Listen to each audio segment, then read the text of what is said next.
خلينا نرحب بالطلاب اللي معانا. بنرحب بداية بإسلام عبد العزيز، رئيس اتحاد طلاب جامعة الإسكندرية، أهلا بيك. بنرحب بأحمد مجدي، ممثل أسرة إبداع كلية الآداب، أهلا بيك. بنرحب بمهاب عصام، عضو مجلس اتحاد طلاب جامعة الإسكندرية وأمين اللجنة العلمية العليا، أهلا بيك يا مهاب.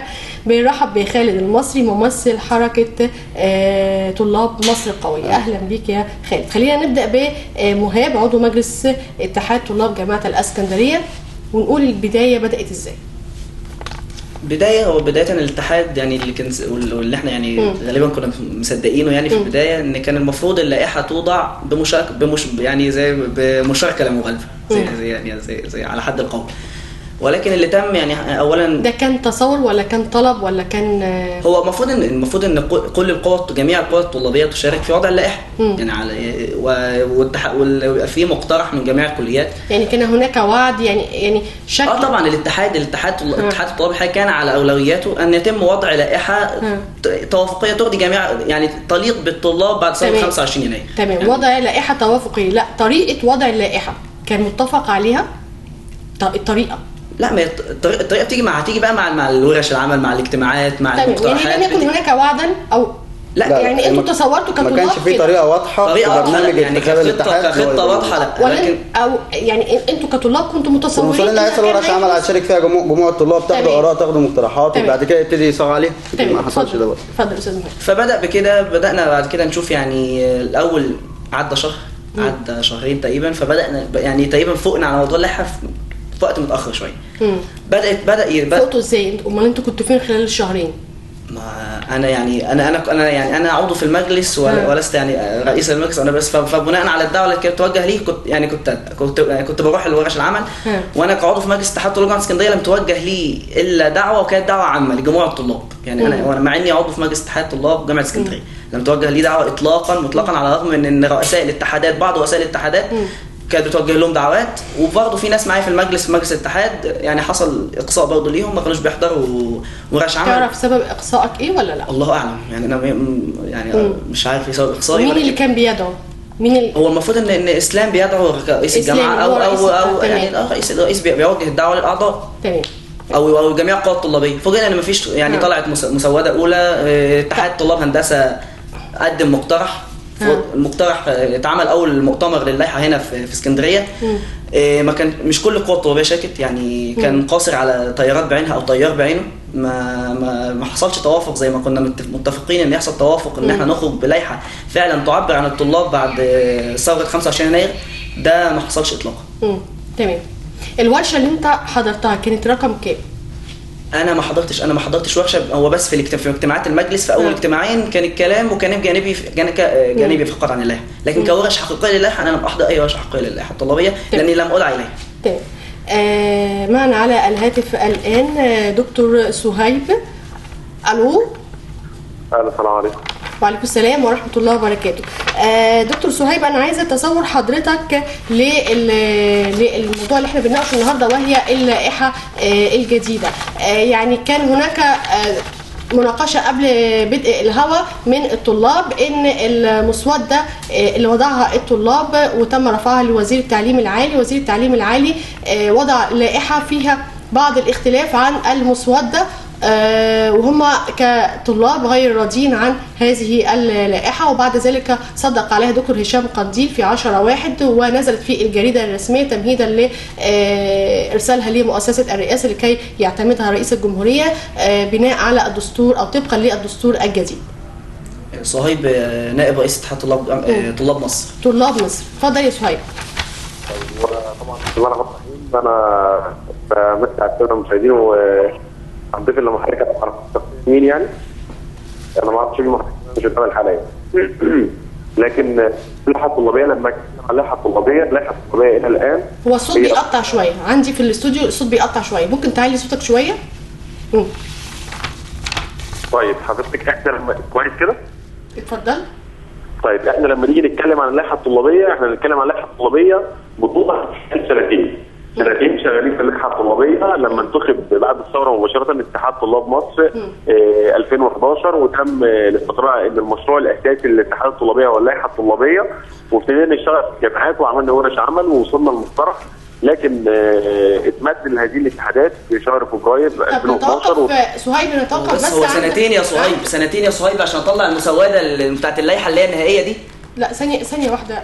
صهيب بالنسبة لورش العمل مهاب بيقول ان لم يتم دعوة كل اعضاء مجلس اتحاد طلاب جامعة الاسكندرية، يعني مهاب لم يتم دعوته في كثير من الورش. انا رد عليه. خليني بس اكمل مسكت اللائحه الطلابيه وبعد كده هرد على السؤالات كلها. اللائحه الطلابيه احنا شغالين فيها بينا سنتين في اتحاد طلاب مصر 2011 واتحاد طلاب مصر 2012، وكانت بمشاركه جميع الاتحادات، وكان كل حاجه زي ما بيقولوا كده كل حاجه معلنه للناس ومعروفه. اشتغلنا فيها في اللائحه الطلابيه. جينا احنا كاتحاد طلاب مصر 2012 اعتمدنا النسخه اللي كان وصل ليها زملائنا في اتحاد طلاب مصر 2011 واستقرينا ان هي دي هتبقى النسخه المبدئيه او اللائحه المبدئيه اللي احنا هنبدا ننزل بيها في الجامعات. اشتغلنا في الجامعات ورش عمل واستقبلنا المقترحات، واجتمعنا بعد كده كأمناء ومساعدين اتحادات جامعات مصريه في جامعه اسكندريه في الفتره من 3 ل 5/8، ووضعنا نسخه مبدئيه باسم اتحاد طلاب مصر 2012، وبعد كده عرضناها على اللائحه الطلابيه على القواعد الطلابيه بتاعتنا ان احنا نستقبل منهم اراء ومقترحات، وكنا بننسق مع القوى السياسيه وبنتناقش معاهم ونتحاور بحيث ان احنا ناخد ارائهم ومقترحاتهم، وفي منهم استجاب وارسل بعض المقترحات وفي منهم ما ارسلش مقترحات. بس اجتمعنا مره ثانيه في شهر 9 ومن 22 ل 24/9 في مؤتمر قرى حلوان، وخرجنا كان المفترض ان احنا نخرج باللائحه النهائيه، لكن القوى السياسيه طلبت مننا انها تاجل شويه عشان تقدر ترسل لنا مقترحاتها. استجبنا لطلبات القوى السياسيه وعرضهم ان هم عايزين يقدموا مقترحات في اللائحه الطلابيه، اجلنا وما اخرجناش اللائحه النهائيه. اخرجنا مقترح شبه نهائي للائحه الطلابيه وارسلنا للاجتماعات ثاني ان هي نستطلع ارائها وناخد منهم اراء ومقترحات على اللائحه الطلابيه. واجتمعنا بعدها باسبوعين في من يوم 10 ليوم 12/10 وحطينا المقترح النهائي للائحه الطلابيه، وبعد كده قدمناه لمجلس اعلى الجامعات اللي بدوره وافق عليه، وبعد كده رفعوا في مجلس الوزراء ومجلس الوزراء وافق عليه وارسلوا لرئاسه الجمهوريه. تمام. صهيب من وجهه نظرك ان المسوده اللي انتوا قعدتوا تشتغلوا عليها على مدار عامين هي طبقا اللي تم رفعها من جانب وزير التعليم العالي لرئاسه مجلس الوزراء؟ طيب خلينا نقول لحضرتك ان احنا واحنا بنتعامل في اللائحه الطلابيه احنا كان عندنا سقف محكومين بيه، او بمعنى اصح ان احنا كان عندنا لائحه داخليه بتتعدل في قانون تنظيم الجامعات. الفتره ديت احنا ما كناش نملك ان احنا نعدل في قانون تنظيم الجامعات لان ما كانش فيه اي جهه تشريعيه. كان ساعتها مجلس الشعب كان صدر قرار بحله، وكان في خلافات كتيره قوي على قانون تنظيم الجامعات، واحنا كاتحاد طلاب مصر احنا بنقول ان قانون تنظيم الجامعات فيه الكثير جدا من ان هو بيأثر على الحركه الطلابيه او بيأثر على الوضع الجامعي تماما. لكن احنا تعاملنا مع هذا الامر وابتدينا نشتغل في اللائحه الطلابيه وقدمنا مقترح، واعتقد ان المقترح اللي قدمه الطلاب هو اللي اترفع مجلس الوزراء. لا تعتقد ولا هو يعني هل هو يا فندم؟ نعم. يعني حضرتك على يقين ان المقترح اللي انتوا قدمتوه لوزير التعليم العالي هو الذي تم تصعيده لرئاسه مجلس الوزراء وتم التصديق عليه؟ طيب حضرتك انا بقول لحضرتك احنا يوم 4/11 قبل ما اللائحه مطروح مجلس الوزراء تم دعوه جميع الامناء والمساعدين على مستوى الجامعات المصريه كلها وتقدم لهم اللائحه اللي هتتبعت لمجلس الوزراء. كل الامناء والمساعدين اقروا ان اللائحه ديت ما اتغيرش فيها شيء وان هي دي اللائحه اللي اتفق عليها الطلاب، وبالفعل هي دي اللائحه اللي اترفعت لمجلس الوزراء. طيب مهاب عايز يرد عليك. صهيب انا معايا المسوده الاخيره من اللائحه اللي هي رفعها اتحاد طلاب مصر، ومعايا المسوده الاخيره اللي هي ماضي عليها الدكتور هشام انديل بتاريخ 10 يناير واعلان في الجريده الرسميه. اللائحه دي يا صهيب غير اللائحه دي مطلقا، بعض بتختلف في حاجات كتير جدا جدا جدا يا صهيب، فما فيش حاجه اسمها تعتقد. انت نائب رئيس اتحاد طلاب مصر، ازاي تعتقد يا صهيب؟ مهاب يعني طيب بتختلف برضه بنود وبنود جذريه يعني مهاب بهدوء. قول لي نقاط الاختلاف ايه؟ يعني يوجد مثلا يعني يا صهيب ان يكون رئيس الاتحاد عضو في مجالس التأديب والمستشفيات الجامعيه، وان يمثل رئيس الاتحاد في المدن الجامعيه والصندوق التكافل، وان يمثل رئيس الاتحاد في مجلس الكليه. دلوقتي بقى رئيس الاتحاد يا صهيب العميد يا يدعيه ما يدعوهوش يعني الا اذا طلب ده. ايه النقطه كمان؟ ان مفيش اعاده في الانتخابات. مفيش اعاده في الانتخابات، يعني ما بقاش في اعاده، بقى جوله واحده، ولو حصل تساوي بين الاصوات هيحصل اعاده. فرق صوت يكسب. لو فرق صوت يكسب مش بنسبه 50% زائد واحد، يعني على سبيل المثال لو حصل. ايه كمان؟ ايه كمان ان اصلا بقى المقترحات اللي كانت مقدمه على المسوده اللي هم طلعوها اتحاد طلاب مصر لم يؤخذ بها، اللي جايه نزلت زي ما هي. صهيب بس قال ان هو كل الجامعات حصل فيها في مقترحات قدمت وخدوا مقترحات. كان في بوست نازل على الصفحه بتاعت اتحاد طلاب جامعه اسكندريه بعد ما قالوا احنا خلاص خلصنا المقترح بتاعنا، واللي عنده مقترح يقدم لنا اقتراح. طب بياخدوا راينا بعد ما قدموا مقترح. طب تمام، ردك يا سهيب. طيب خليني بس اقول لحضرتك ان احنا لما كنا بنتقابل كامناء ومساعدين جامعات مصريه، كانت كل جامعه او كل امين اتحاد وامين مساعد اتحاد جامعه كان بيجي يقول لي انا عندي مقترح باسم الجامعه بتاعتي وكان بيقدمه. انا ما ينفعش انا كطالب انا امين اتحاد جامعه بتكلم باسم الجامعه بتاعتي، كان في امناء اتحاد ثانيه كانت بتيجي تقول انا معايا مقترح باسم الجامعه بتاعتي. تمام؟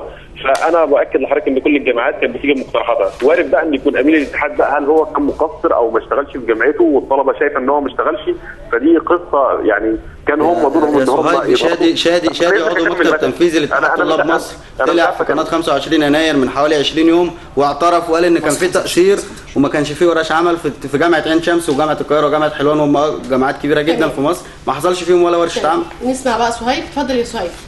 طيب انا بس اتمنى ان اخلص كلامي وبعد كده مفيش مشكله ان اي حد يسالني فمفيش مشكله.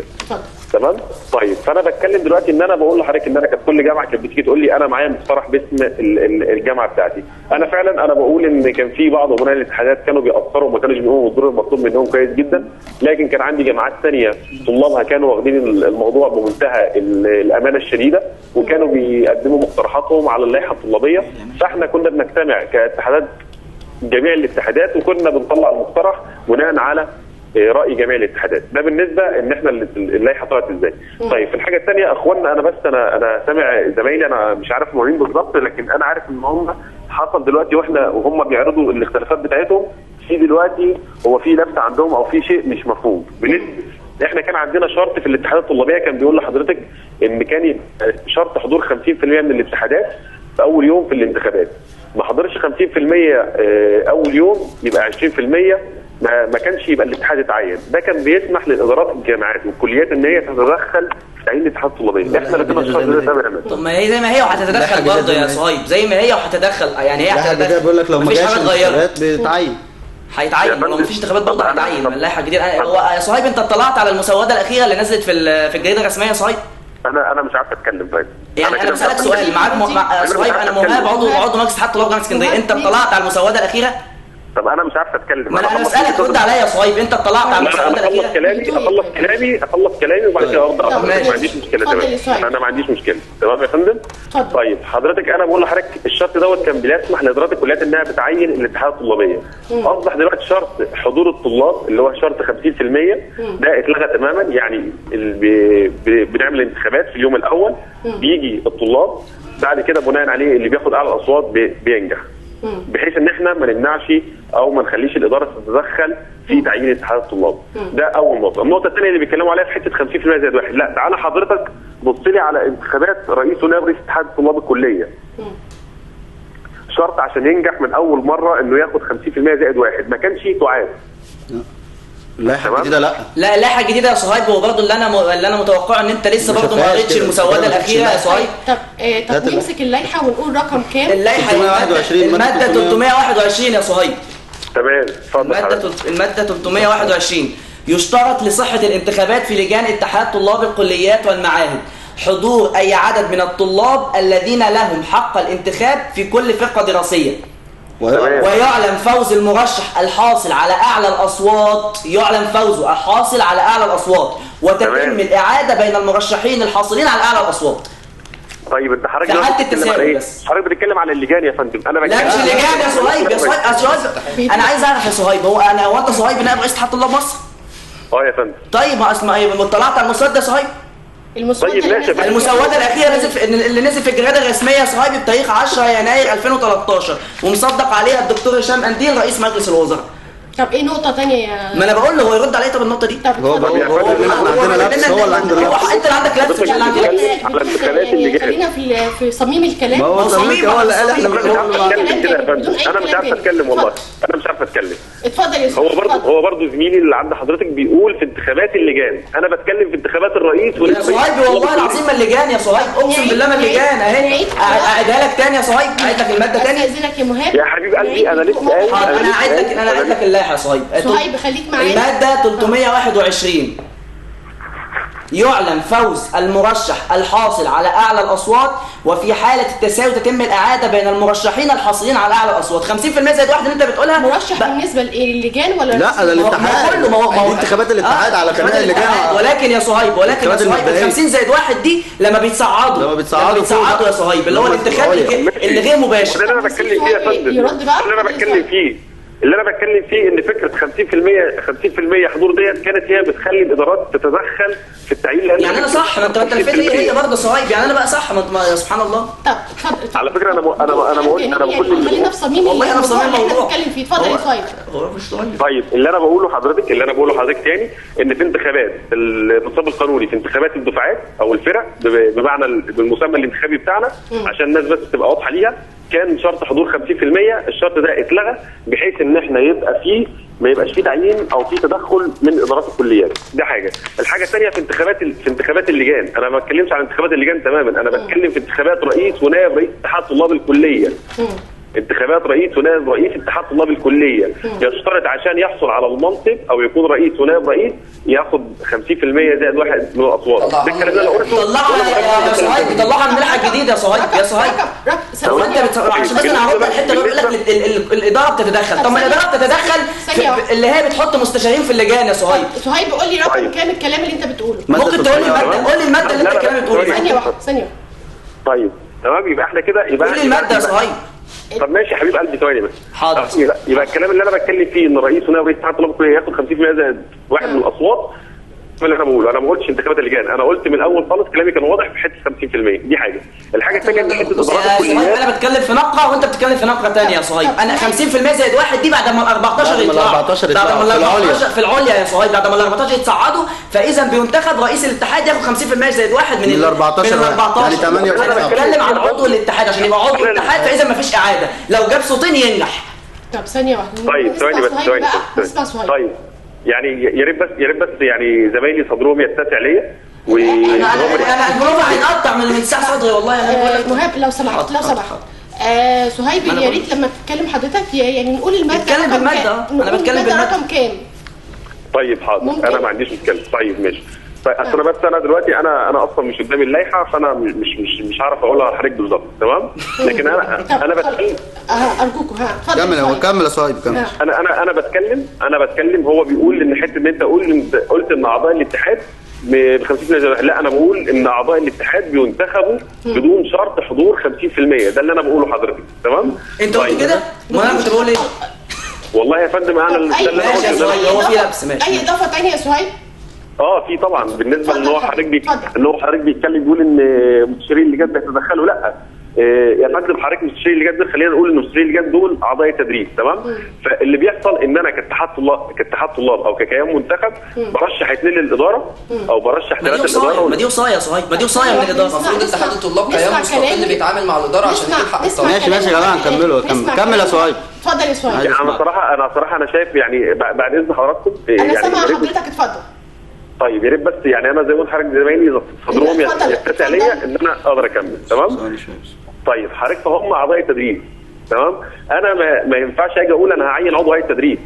لا، انا عضو هيئه التدريس. احنا في الاول خالص قلنا ان الجامعه ديت مثلث متكامل الاضلاع. المثلث دوت اعضاء التدريس، طلاب عاملين بالجامعه. لازم المثلث دوت يكون فيه علاقات تكامل ما بينهم وان هم يتعاونوا مع بعضهم. ما ينفعش انا اجي احنا كنا بنشتكي سابقا ان احنا كنا بنهمش تماما وما كانش لينا دور والكلام ده كله. احنا بنقول ان احنا بنبدا صفحه جديده ومرحله جديده، مش عايزين نتكلم نخلي الماضي هو اللي مأثر علينا دايما، ويبقى فكره الاخطاء اللي كانت بتحصل لنا في الماضي تبقى برضه مسيطره علينا واحنا شغالين دلوقتي. هو الاقصاء حصل خلاص منك يا صهيب. ثانيه واحده. اتفضل يا صهيب. طيب انا زميلي دوت اللي انا ما اعرفوش وما اعتقدش ان هو يعرفني بيقول لي ان انا بغطيه، انا بقول له جزاك الله خير. حضرتك مهاب عصام عضو مجلس اتحاد طلاب جامعه الاسكندريه. هو برضه انا يعني انا اقدر واحترم اي شخص، لكن فكره ان هو يقول لي ان انا بقصي ديت. طب انا ممكن انا عضو مجلس اتحاد واقصيت، فما بالك بالقوه الطلابيه الخارجه عن الاتحاد. انا ممكن ارد عليه بس يا سؤال، ممكن تسمع مني بس البيان بتاع اتحاد جامعه اسكندريه. معاك خالد المصري ممثل طلاب حركه مصر. بص هو البيان كان مكتوب في كده 4 نوفمبر يا جماعه، ده اليوم اللي تم فيه اخر اجتماع لاتحاد طلاب مصر مع الوزاره، وتم وضع الصياغه النهائيه للائحه بعد ارسال اللائحه للوزاره، ومن بعد ذلك المجلس الاعلى للجامعات ثم مجلس الوزراء. الاجتماع ده يا جماعه جامعه اسكندريه ما حضرتوش اعتراضا على اليات اعتماد اللائحه، واعتراضا على عدم عمل ورش عمل حقيقيه معبره، واعتراضا على عدم عمل استفتاء حقيقي لاخذ اراء الطلاب في اللائحه. مش تمام كده؟ انت دلوقتي عملت ورش عمل لمين يا صهيب؟ طب نسمعه بقى. وده البيان اللي قراه لك خالد يا صهيب ماضي عليه اسلام عبد العزيز رئيس اتحاد طلاب جامعه اسكندريه اللي انت كنت بتتواصل معاه. طب نسمع صهيب. اتفضل. طيب انا ماشي يا فندم. طيب حضرتك دلوقتي هو بيقول ان الجامعه معترضه، حضرتك انا بقول لحضرتك في المؤتمر اللي هو كان من 10 ل 12/10/2012 في معهد هندسه صادق حلوان، وده خرجنا بيه بالمقترح النهائي للائحه الطلابيه، وافق عليه كل الطلاب تمام، ومضى عليه كل الامناء والمساعدين، مضوا عليه هم موافقين على هذا المقترح. اجتمعنا في مره ثانيه بعد ما خلصنا الاقرار من مجلس اعلى للجامعات، اجتمعنا يوم 4/11 في الوزاره، وكان حاضر كل الامناء والمساعدين، وجامعه اسكندريه ما حضرتش، ما حدش جه من جامعه اسكندريه يوم 4/11 دوت تمام، وكل الامناء والمساعدين بتوع اتحادات الجامعات المصريه اقروا ان مفيش حاجه اتغيرت في اللائحه الطلابيه. فكره بقى ورش العمل يا فندم، انا معايا توثيق من كل الجامعات بورش العمل بتاعتهم، هم اللي انا مش انا اللي بقول، ده امناء الاتحادات وامناء مساعدين الاتحادات هم اللي بياكدوا ان هم عملوا ورش عمل. وانا بقول لحضرتك ان اللي عايز ينظر بعين المصلحه الطلابيه للائحه الطلابيه هيلاقي فيها الكثير والكثير والكثير من المميزات يعني الطلابيه. انا كنت ممكن اشوفها بنسبه معينه في المسوده الاخيره، لكن بعد المسوده اللي ماضي عليها الدكتور هشام انديل فانا مش شايف ده. دي لائحه مركز شباب. اللائحه دي اهانه للطلاب، الطلاب اللي عملوا الثوره دي اهانه ليهم يا صهيب. للاسف انتوا مش حاسين بالمسؤوليه ان انتوا كنتوا ليه. مهاب انا عايزه اسلام عبد العزيز رئيس اتحاد طلاب جامعه الاسكندريه معانا في الاستوديو يا صهيب، هيرد عليك. اتفضل يا اسلام. بسم الله الرحمن الرحيم. اتمنى بس مبدئيا ان محدش يقطعني بس وانا بتكلم. اتفضل. عشان انا ساكت من بدري. اتفضل. واول حاجه هقولها بالنسبه لمهاب لما اتكلم في الاول وقال ان آلية وضع اللائحه كانت ايه؟ الاتحاد اللي احنا انتخبنا على اساسه ومهاب انتخب على اساسه وصايم انتخب على اساسه كان يعلم الجميع ان الاتحاد ده هو المنوط ليه وضع اللائحه الطلابيه. وكان الانتخاب تم على هذا، احنا جايبين اتحاد هو اللي يصيغ ويعمل اللائحه الطلابيه. قطعت هذه الانتخابات عديد من القوى السياسيه، شارك بعض القوى السياسيه، من حق الجميع ان يشارك، حق الجميع ان ينسحب، فما ينفعش بعد ما سبب الانقطاع او سبب الانسحاب عشان كانت لائحه 79 اللي هي لائحه امن الدوله بيتم عليها الانتخاب. انا قلت ما حدش يقاطعني بعد اذنكم، اكمل الكلام للنهايه. اكمل النهايه بعد اذنكم. فاحنا قلنا مبدئيا ان اول حاجه ان الآلية كانت معروفه ان يحط اللائحه الجديده هو الاتحاد المنتخب اللي كتير قطعه، فما ينفعش بعد ما هو قطعه يقول انت ليه تحط اللائحه، هو اصلا قاطع وعارف ان الاتحاد ده منوط بيه وضع اللائحه الطلابيه. النقطه اللي بعد كده بالنسبه للحاله الموجوده دلوقتي في الاستوديو، هي ما هي الا حاله صراع سياسي بس. للاسف ما حدش من الكلام كله اصبح بين قوى متضاربه وقوى معارضه، كل قوة بتتعارك زي ما بيحصل خناقات في الوسط السياسي، بيحصل خناقات برضو في الوسط الطلابي على اللائحه الطلابيه. للاسف انا وجهه نظري كرئيس جامعه اسكندريه، لا الكيان ده المؤيد للائحه عمل لائحه تهم الطلاب وتكون معبره عن الطلاب، ولا الكيان الاخر اللي بيعارض اللائحه قدم اي تصور او اي اقتراح. انا بقوله بعلنا من هنا، احنا عملنا اجتماع للائحه الطلابيه، انا كصفتي سافرت قابلت دكتور عبد المنعم فتوح طبعا رئيس حزب مصر القويه عشان اللائحه الطلابيه. عملت اجتماع حاضر ممثل عن 6 ابريل، ممثل عن الدستور، انا بقول اسامي الاحزاب وكل دول ممكن يتدخلوا معانا، ممكن يقولوا بعد كده. حاضر ممثل عن مصر القويه، حاضر ممثل عن 6 ابريل، حاضر ممثل عن الدستور. للاسف ما فيش حد في جامعه اسكندريه قدم رؤيه او تصور للائحه باستثناء كليه هندسه اسكندريه. الكليه دي انا استجبت كرئيس جامعه اسكندريه للتصور ده، وقلت ان انا بايده جدا تصور جامعه اللي هو المسوده الثالثه. لا، تصور اتحاد ده كان مقترح، اللي هو كان في الاول تصور هندسه، بعد كده تصور اتحاد. انا بتكلم في نقطه سريعه، احنا دلوقتي قاعدين بنتكلم كلنا في بنود لائحه والبند ده اتشال، بند اتحط. للاسف كل المسار الطلابي سواء كان اتحاد او كانت قوى معارضه كلهم بيلعبوا في نفس الخندق. احنا بنعدل عيوب في لائحه امن الدوله، محدش فكر ينظر للائحه الطلابيه بشكل مختلف، محدش فكر ينظر للائحه الطلابيه. احنا كنا عايزين لائحه جديده. احنا كنا بنحلم هو في الاول كان تصور هندسه، بعد كده اصبح تصور اتحاد جامعه اسكندريه كله. احنا كنا بنحلم بلائحه ما تكونش لائحه نشاط طلابي اللي هو لجان الاتحاد المعتاده، كنا بنحلم بلائحه ليها استقلاليه، لائحه تنزل بقانون. هو ايه الجدل الشائك اللي اتكلم عنه مهاب دلوقتي هو وخالد مع صهيب؟ استقلاليه يعني دون وصايه من اعضاء هيئه التدريس في بعض دون وصايه من اعضاء. كنا نريد ان تصبح اتحاد الطلاب يساوي نقابه، واي حد بيشوف اعمال النقابه اتشالت من المصادر، اعمال النقابه بتكون عامله ازاي. فهو ده قصد الحوار. اللائحه اللي احنا وقعنا عليها بالموافقه كجامعه اسكندريه كانت بتنص على حضور مجالس التأديب، حضور مجالس الجامعة، حضور مجالس الكليات، كانت بتنص بتدي حصانة العضو الاتحاد بعدم تحويله للتحقيق او للتأديب. طب انا هرجع لك تاني في هذه النقاط بالتفصيل، بس احنا عايزين نختم هذه المداخلة التليفونية عشان ناخد فاصل بعد كده. بس انا اسلام بس في تطاحن. هو احنا كلنا يعني احنا كل في او بعضنا ضحايا اتحاد طلاب مصر للاسف، واحنا اتخذنا بذنبه. طب مرة تانية بنعود لحدوتة الشبابية وقصة يوم الاثنين، بنرجع في الكلام مع اسلام عبد العزيز رئيس اتحاد طلاب جامعة الاسكندرية. فاحنا كنا بنتكلم ان احنا كنا محتاجين اعادة صياغة كاملة للائحة الطلابية، ما ناخدش لائحة نعدل فيها العيوب اللي فيها مجرد عيوب ونشيلها. كنا اجتمعنا بالوزير في اول شهر سبتمبر وقلت الكلام ده، محتاجين وقت اكتر لورش عمل، محتاجين وقت اكتر للتفاعل مع الطلاب. للاسف كان شعار المرحله الانجاز وليس الاتقان او الجوده، يعني كانوا عايزين يعملوا لائحه بشكل سريع عشان يتعمل اتحاد سريع. قالت دي كده بشكل صراحه؟ لا، اتقالت ان احنا عايزين نعمل الاتحاد يجي في اول السنه بدل ما الاتحاد يجي في اخر السنه زي ما يحصل السنه دي.